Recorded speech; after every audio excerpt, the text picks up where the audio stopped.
Hello class 8, welcome to Zenith Guru fundamental. मैं हूं निकी पंडित and हम यहाँ पे कर रहे हैं साइंस का chapter number 4, that is electricity, magnetic and heating effect के बेक एक्सरसाइज के questions and we are on lecture number 5। So already इस चैप्टर पे 4 लेक्चर आ चुके हैं जिसमें हमने NCERT line by line cover की है एंड आज के इस लेक्चर में हम बेक एक्सरसाइज को कवर करेंगे। सो आई होप कि ऑडियो एंड वीडियो एकदम प्रॉपर होगा। So let's start today's class and let's see कि आज की क्लास का हमारा पहला क्वेश्चन क्या होने वाला है। So the question number 1 is fill in the blanks. The solution used in the voltaic cell is called. Yes, the solution used in the voltaic cell.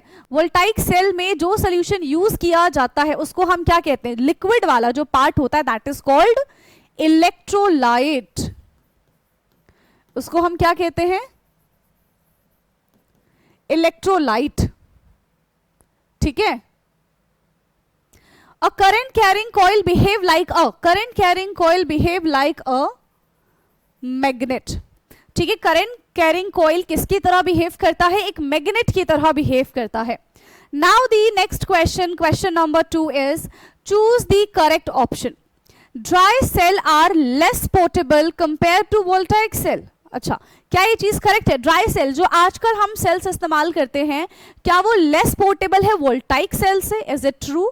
No, that is more portable, है ना। उसको तो भाई easily हम कहीं भी लेके जा सकते हैं ड्राई सेल को, लेकिन voltaic cell is too tough, है ना। So this is false. A coil become an electromagnet only when the electric current flow through it. Yes, coil तभी इलेक्ट्रोमैग्नेट बनेगा जब हम उसमें इलेक्ट्रिसिटी पास करेंगे। So this is true. Now the third one is an electromagnet using a single cell attract more iron paper clip than the same electromagnet with the battery of 2 cell। देखो, अगर single cell होगा तो वो कम electromagnetism show करेगा, double cell होगा तो वो ज्यादा इलेक्ट्रोमैग्नेटिज्म शो करेगा। बट यहाँ पे क्या कह रहे हैं? Electromagnet using a single cell attract more iron paper. False. Second, दो सेल की कंपैरिजन में एक सेल कैसे ज्यादा मैग्नेटिज्म शो कर पाता है भाई? कैसे ज्यादा मैग्नेटिज्म शो कर पाएगा? नहीं कर पाएगा ना। ठीक है, नहीं कर पाएगा। क्या इतनी चीज समझ में आ गई है? ये बता दो जल्दी जल्दी। यस, क्या इतनी चीज समझ में आई है? यस और नो? आगे मेरे ख्याल से। चलिए ठीक है, नेक्स्ट क्वेश्चन पे बढ़ते हैं हम। Question number 3, an electric current flow through a nichrome wire. ठीक है, एक इलेक्ट्रिक करंट फ्लो किया जा रहा है निक्रोम वायर पे for a short time. The wire become warm. The magnetic compass placed below the wire is deflected. Choose the correct option. Only one is correct. Only second is correct. Both 1 and second are correct. Both 1 and second are incorrect. क्या हो जाएगा? Nichrome wire has, हम क्या बोल सकते हैं? High heating power, है ना। थोड़ा सा भी हम उसको करंट पास करेंगे तो बहुत जल्दी हीट अप हो जाता है निक्रोम वायर। क्या हो जाता है? बहुत जल्दी हीट अप हो जाता है।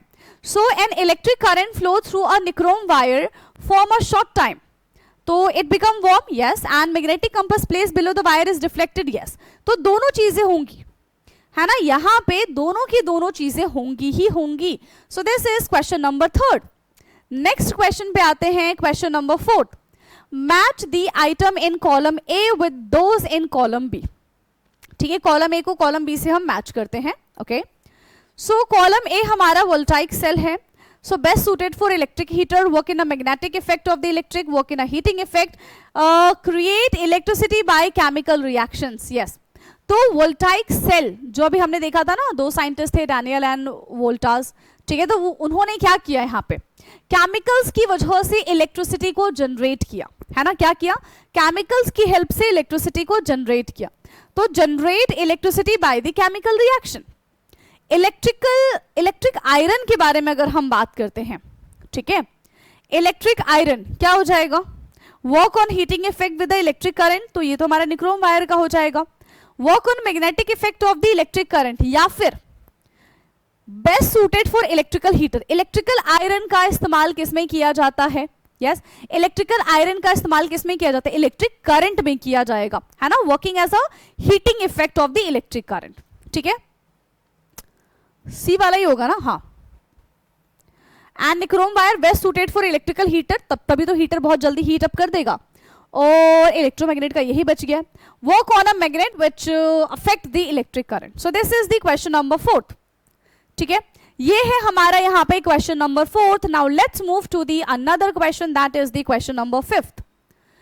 So nichrome wire is commonly used in the electrical heater device because it is a good conductor of electricity, it generates more heat of the given current, it is cheaper than copper and it is insulator of electricity.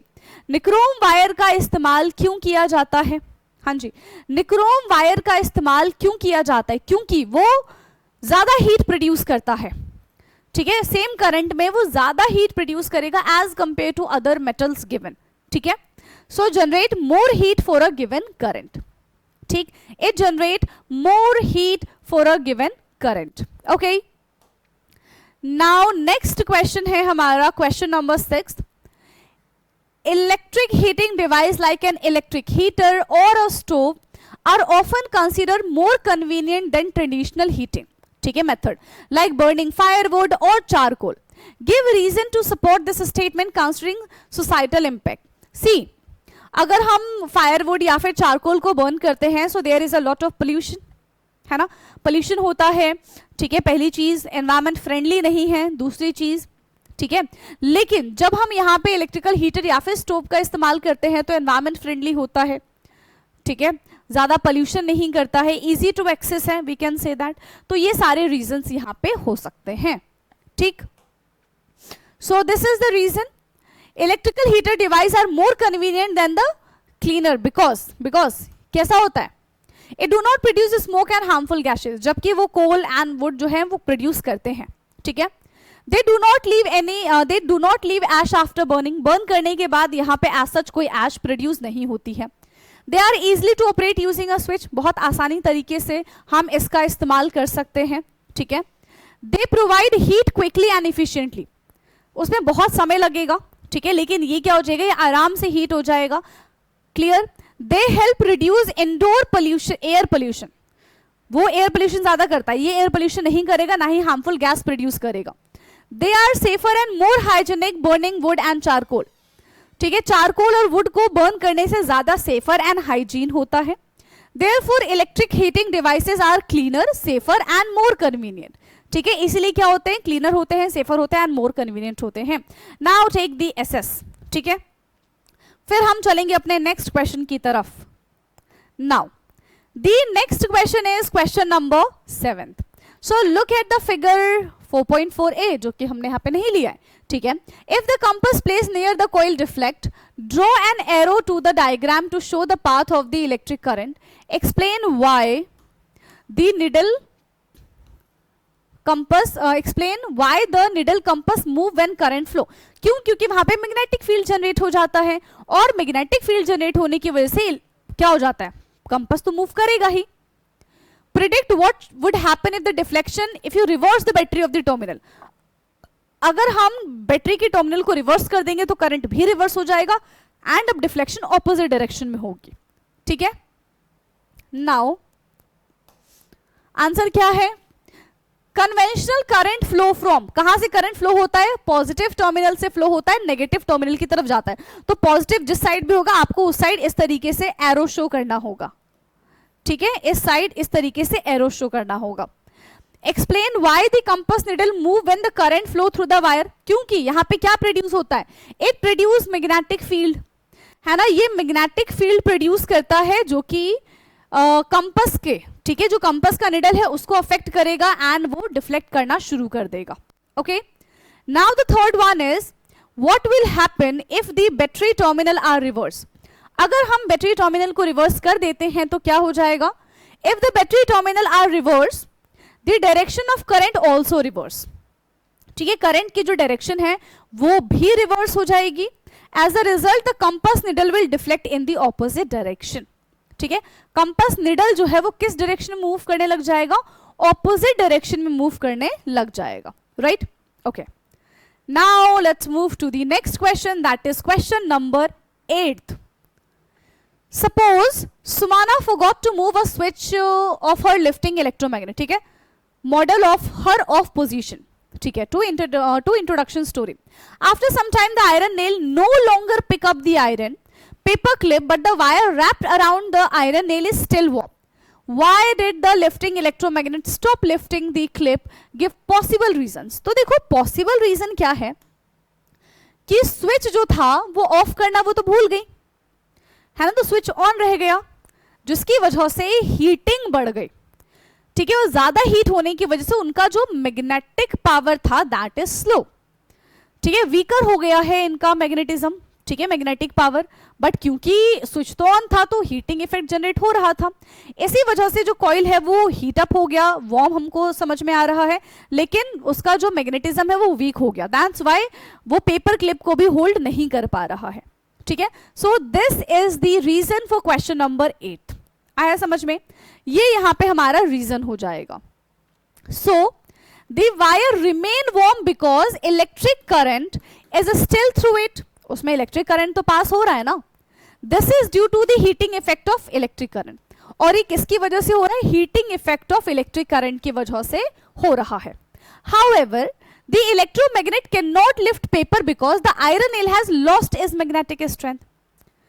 ठीक है, क्योंकि जो iron nail है वो due to continuous heating उसका जो magnetic effect है that is lost और दैट इज वीकेंड। ठीक है, so therefore the wire become warm due to the heating effect, but the electromagnet is too weak to lift the clip. उसका जो electromagnet वाला power है that is two week, तो वो एक पेपर क्लिप को भी होल्ड नहीं कर पा रहा है। ओके, नाउ नेक्स्ट क्वेश्चन है हमारा क्वेश्चन नंबर 9।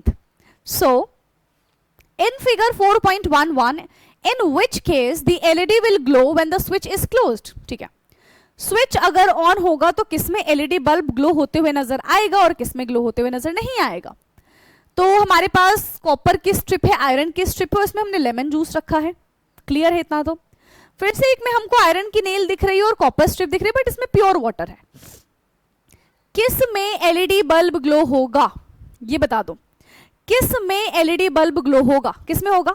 ए वाले में होगा। ठीक है, एलईडी बल्ब ग्लो होगा। और कमेंट में बेटा आप मुझे एलईडी का फुल फॉर्म बताएंगे, चैप्टर में मैंने आपको बताया था, अब आप कमेंट करके बताओगे कि एलईडी का फुल फॉर्म क्या होता है। ठीक है, अच्छा ए वाले में क्यों करंट फ्लो, ये एलईडी बल्ब ग्लो होगा, बी वाले में क्यों नहीं होगा? Because lemon juice is a acid.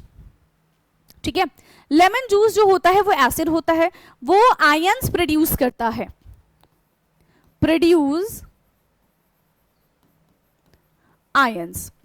ठीक है, ये क्या प्रोड्यूस करेगा? ये आयंस प्रोड्यूस करेगा जिसकी वजह से इलेक्ट्रिसिटी जनरेट होगा।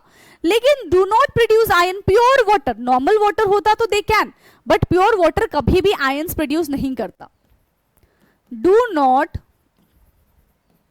प्रोड्यूस आयंस, ये आयंस प्रोड्यूस नहीं करेगा प्योर वाटर। ओके, इस वजह से ये इलेक्ट्रिसिटी जनरेट नहीं कर पाएगा और एलईडी जो है वो ग्लो नहीं करेगा, वहां पे एलईडी जो है वो ग्लो कर जाएगा। Okay, so the LED will glow in figure A. Figure A वाला एलईडी जो है बेटा वो क्या करेगा? वो ग्लो करेगा। रीजन क्या है? Lemon juice contain acid and ions that conduct electricity, therefore current can flow through the solution and LED glow bulb. ठीक है, एलईडी जो है वो ग्लो करेगा। लेकिन इन फिगर बी के बारे में बात करते हैं, the LED will not glow because pure water is a poor conductor of electricity. Pure water जो होता है वो पुअर कंडक्टर होता है इलेक्ट्रिसिटी के लिए, उनके पास कोई भी आयंस प्रेजेंट नहीं होते, एंड जब आयंस प्रेजेंट नहीं होंगे तो ऑफ कोर्स वो इलेक्ट्रिसिटी कंडक्ट नहीं कर सकते हैं। ओके, नाउ नेक्स्ट क्वेश्चन है question number 10th। So question 10th is Neha keep the coil exactly the same as in activity 4.4 but slide the iron nail out leaving only a coil wire। ठीक है, पहले coil wire के अंदर iron की nail थी, अब यहाँ पे नेहा ने क्या किया? coil को as it is रहने दिया, आयरन की नेल वहां से निकाल ली। ठीक है, will the coil still reflect the compass? क्या coil अभी भी compass को reflect करेगा? If yes, will the deflection be more or less than before? See, coil जो है अभी भी वो कंपास को डिफ्लेक्ट करेगा, दिस इज ट्रू, लेकिन मेटल के होने की वजह से उसकी स्ट्रेंथ बढ़ रही थी। मेटल को जैसे ही हमने हटा दिया उसकी स्ट्रेंथ कैसी हो जाएगी? कम हो जाएगी, वीकेंस हो जाएगी। ठीक है, वीक हो जाएगी, सिंपल सी बात है। आगे बात समझ में? सो ये हमारे दो आंसर्स हैं। So the answer is yes, the compass needle will still deflect. Compass needle जो है वो डिफ्लेक्ट होगा। क्या होगा, कंपास निडल जो है वो डिफ्लेक्ट होगा।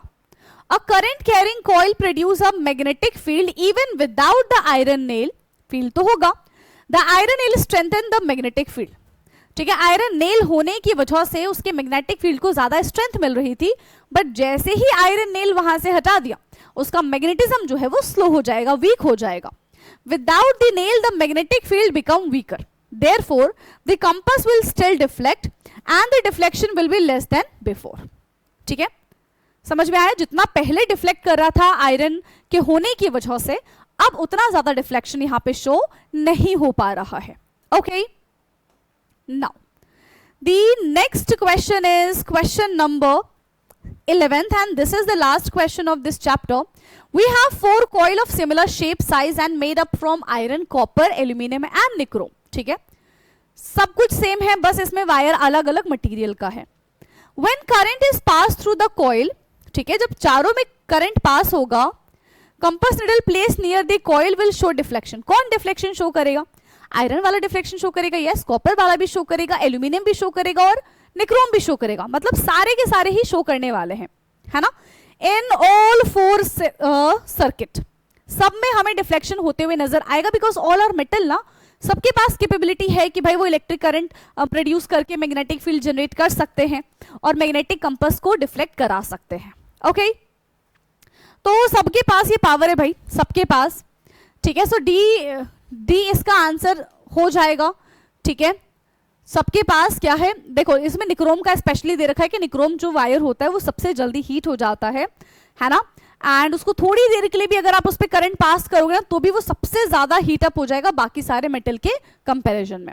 ओके, सो ये हमारा इस चैप्टर का आखिरी क्वेश्चन था जिसको हमने सॉल्व कर लिया है, एंड आई होप कि सारे के सारे क्वेश्चंस आपको समझ में आए होंगे। ठीक है, सारे के सारे क्वेश्चंस आपको समझ में आए होंगे। बाकी अगर कोई भी डाउट रह जाता है इस चैप्टर से रिलेटेड, इन क्वेश्चन आंसर से रिलेटेड, तो बेटा आप कमेंट करके पूछ लीजिएगा। ठीक है, अब नेक्स्ट क्लास में हम अपना न्यू चैप्टर यानी कि चैप्टर नंबर 5 स्टार्ट करेंगे, जो कि बेहद इंटरेस्टिंग चैप्टर है। ओके, सो आज के लिए इतना ही, and good night everyone, bye bye, take care.